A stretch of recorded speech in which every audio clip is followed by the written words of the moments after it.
Bom dia, Ricardo Jorge Pinto, é comentador de Política Bom Nacional da dia. RTP. Obrigado por estares connosco esta manhã. Ricardo, achas viável a possibilidade de Cavaco Silva indigitar um governo de gestão? Parece-me a solução menos provável das duas que neste momento estão em cima da mesa, retirando a possibilidade de um governo de iniciativa presidencial que o próprio Cavaco Silva já excluiu. E, portanto, entre a solução de indigitar António Costa e a solução de deixar ou tentar deixar Pedro Passos Coelho num governo de gestão, é a primeira que me parece neste momento a mais provável.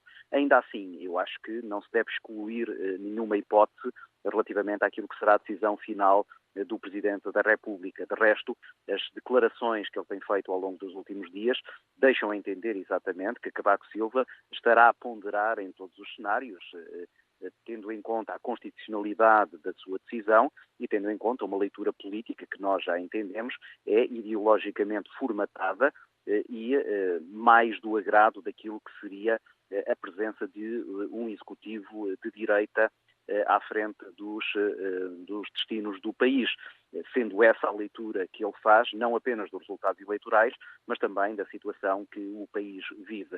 No entanto, Cavaco Silva é um institucionalista e, portanto, ele perceberá que em determinado momento pode haver uma outra solução que é mais coadunável com aquilo que é a posição maioritária dos portugueses e responder, no fundo, àquilo que foi o desafio colocado há pouco por Pedro Passos Coelho, isto é, pedir a António Costa que cumpra os requisitos que ele mesmo, o Presidente da República, colocou àquele que será o próximo Primeiro-Ministro.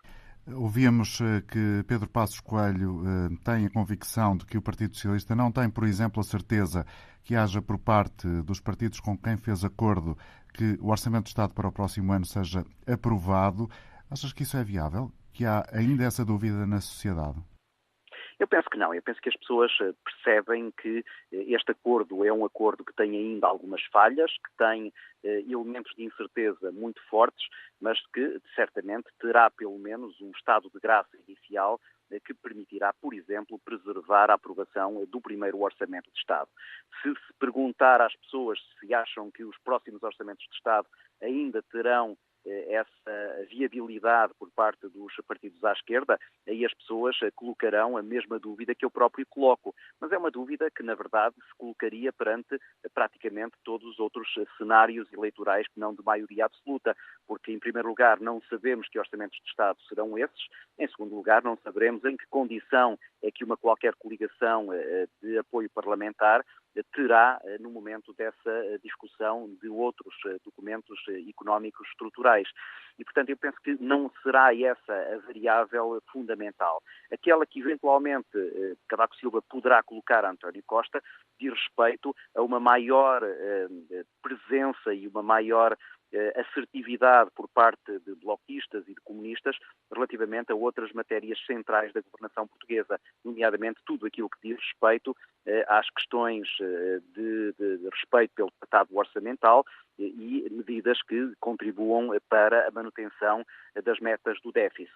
É aí que, quanto a mim, poderá estar um calcanhar de Aquiles na proposta que António Costa leva ao Presidente da República e poderá ser aí que Cavaco Silva decidirá colocar uma espécie de caderno de encargos para que António Costa cumpra e tenha condições para poder ser indigitado como Primeiro-Ministro. Com que percepção terá ficado o Presidente da República, que ontem recebeu 7 economistas e também o Governador do Banco de Portugal, economistas que vão de nomes desde João Salgueiro a Daniel Bessa e que todos eles praticamente criticaram muito a estratégia de crescimento do Partido Socialista, que aposta no mercado interno e no alegado despesismo que consta nesse programa socialista? Mas essa é uma perspectiva que depois se contrapõe a outras, nomeadamente as centrais sindicais, que vieram dizer exatamente que consideram que o Partido Socialista tem um programa que se ajusta àquilo que são as necessidades presentes do país. E, portanto, nesse leque muito alargado e diversificado, Cavaco Silva certamente que ouviu muitas opiniões e se calhar algumas delas eram já de tal forma previsíveis que praticamente não seria necessário estar a ouvi-las. Agora, Cavaco Silva optou por esta solução. Eu acredito que o tempo que ele demorou até agora não é um tempo excessivo. mas que a partir deste momento não encontro nenhuma razão para Cavaco Silva continuar a adiar uma decisão, e penso até que nos próximos dias ele certamente que anunciará, com base nessas perspectivas que tu agora enunciaste, mas também com aquilo que é a leitura que ele próprio está a fazer daquilo que são os equilíbrios de poder e equilíbrios de sentimento desses mesmos parceiros sociais que se têm declarado. Mas no final do dia, será a posição pessoal de Cavaco Silva que terá que prevalecer. E a única coisa que me parece ser transversal a todas as posições é a necessidade de um governo estável, de um governo que tenha condições de governabilidade sem grandes percalços, com uma outra certeza que eu tenho. Qualquer que seja a decisão que Cavaco Silva tomar, ela nunca será pacífica.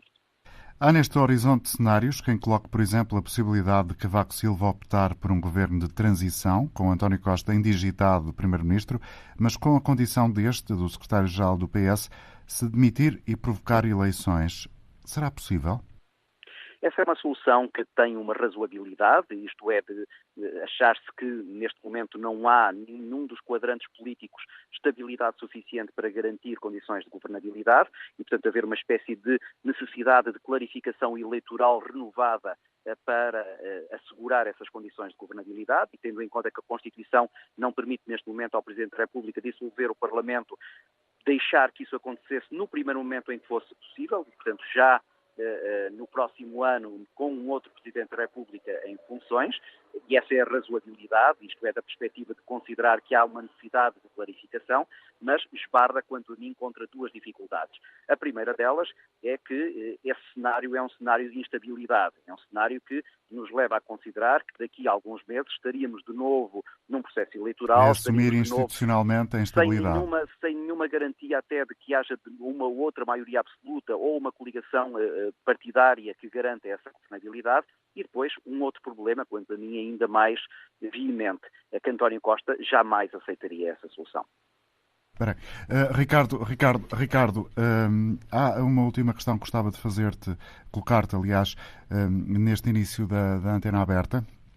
E tem a ver com os nomes que já têm vindo a público sobre aquele que pode ser o elenco de um eventual governo socialista. Mário Centeno para as finanças, Manuel Caldeira Cabral para a economia, Vera da Silva para os assuntos parlamentares.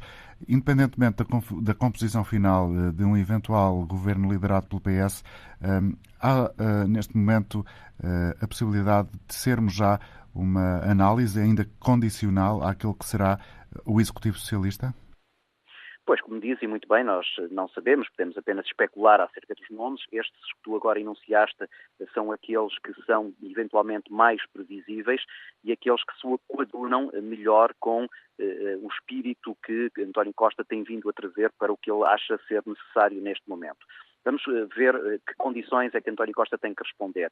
Primeira é, tendo em conta estes resultados eleitorais, saber que tem que dar um sinal de agrado aos partidos que lhe estão a dar apoio parlamentar e, portanto, não podem ser figuras que, de alguma maneira, criem ou tenham anticorpos dentro dos grupos parlamentares bloquista e comunista. Mas, por outro lado, sabendo que não foi o partido vencedor e que há um vencedor que está à direita, António Costa não pode, no seu executivo, radicalizar posições e criar um elenco que seja totalmente avesso àquilo que é uma perspectiva de maior simpatia, até pelo eleitorado um pouco mais à direita que votou no Partido Socialista. Portanto, António Costa vai ter que fazer esse equilíbrio. Pois, por outro lado, ele vai ter que encontrar pessoas que no passado estiveram associadas a governos socialistas, mas aí tem o risco de algumas dessas figuras estarem demasiado coladas a José Sócrates e não se saber que desfecho é que terá o processo judicial que envolve o antigo Primeiro-Ministro, e depois dar também alguns sinais de renovação, até para, de alguma forma, não chocar com o antigo consulado de António José Seguro à frente do Partido Socialista e com o qual António Costa quis criar uma ruptura, nomeadamente em relação aos rostos que no Partido Socialista o acompanharam. Finalmente, uma terceira variável que é o de querer manter um peso forte dentro do Partido Socialista. Fala-se que Ana Catarina Mendes poderá ser uma espécie de número 2 do Partido Socialista, e isso exclui-a do cenário governativo. Eventualmente, António Costa poderá querer guardar algumas outras figuras do Partido Socialista para tomarem conta daquilo que é a gestão política do partido, que vai ser particularmente importante, tendo em conta que este é um governo minoritário, que vai ter que estar constantemente a negociar com outros partidos e que, portanto, quererá fazer alguma parte dessa negociação, não dentro do Parlamento, mas fora do Parlamento, ao nível daquilo que são as sedes dos partidos políticos. Muito obrigado, Ricardo Jorge Pinto, comentador de Política Nacional da RTP, por ter estado no início desta emissão da Antena Aberta.